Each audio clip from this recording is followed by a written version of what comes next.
नोकरीचा आमिष दाखवून 8.5 लाखांची फसवणूक करणाऱ्या आरोपीला दर्यापूर पोलिसांनी अटक केली आहे। पोलिसांना दर्यापूर कोर्टामार्फत आरोपीचा 17 तारखेपर्यंत पीसीआर मिळाला।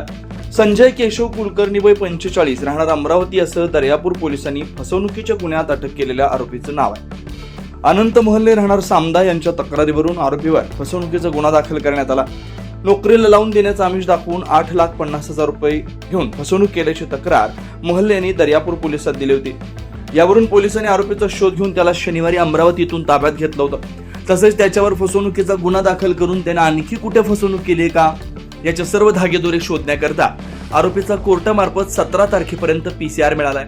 मिळालेल्या माहितीनुसार आरोपी याचे राजकीय नेत्यांसोबत संबंध असल्याचं सुद्धा कळत आहे। दर्यापूर पोलीस स्टेशनचे ठाणेदार सुनील वानखडे यांच्या मार्गदर्शनात सहाय्यक पोलीस निरीक्षक रोहित सोनटक्के तसेच पोलीस कॉन्स्टेबल सचिन जाधव यांनी ही कारवाई केली। पुढील तपास सुरू आहे।